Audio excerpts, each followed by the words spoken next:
Ipiprito ko muna itong gulay at sabay ko na ilalagay itong carrots at saka itong patatas.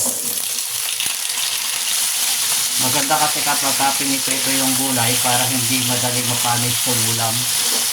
Lalo na kung paabutin ng gabi. Nauna nang naluto yung carrots, makapal kasi yung hiwa doon sa ginawa kong hiwa sa patatas. Kaya tanggalin muna natin. Baka masunog yung carrots eh. Luto na yung ating patatas, pwede na natin tanggalin. Ang isusunod natin yung bell pepper. Ipiprito lang din natin ng saglit lang. Saglit lang naman. Pero kung ayaw ninyong iprito, pwede rin naman din. Pag okay na, pwede na ulit tanggalin to. Papalit lang ako ng kawali. Yan lang natin ng kaunting tubig. Tsaka ng kaunting asin para magkaroon ng lasa na agad.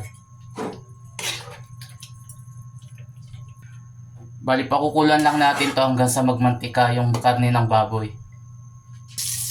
Kapag lumabas na yung taba, pwede na natin hanguin para makapag-gisa tayo ng maigi. Ayan. Tanggalin lang muna natin. Unahin lang natin itong bawang. Gisa lang natin hanggang sa lumabas yung amoy o yung mga amoy na yan. Sunod naman itong sibuyas. At saka naman natin ibalik itong karne ng baboy. Tapos lagyan na natin ng powder na paminta. Gisa lang natin ng ilang minuto. Sunod naman itong tomato sauce, lagay na natin. Pwede rin kayong gumamit ng tomato paste kung gusto niyo. Saka natin haluin.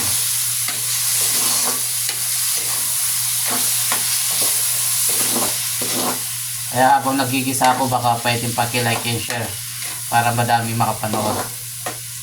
Lagay din tayo ng laurel. Pakagisa lang natin para lalong masarap. Tsaka tayo maglagay ng tubig para palambutin naman yung karne. Takpan lang natin para mabilis lumambot. Kapag malambot na yung karne, pwede natin ilagay itong mga gulay. Yan. Habang nanonood ka, baka pwede naman paki-like and share. I-comment mo na rin kung tagasan ka para malaman ko kung saan napapanood yung aking video. Haluin lang natin ng konti. Ilagay na rin natin itong bell pepper. Tapos lagay na rin tayo ng bechin. Yan. Konti lang yan . Bali, patutuyuin na lang natin ng kaunti yan hanggang sa maluto na. Maglagay na tayo ng asin pampaalat. Tsaka natin haluan. Inainin ko lang ng kaunti tapos ito na nga, luto na yung ating pork apritada.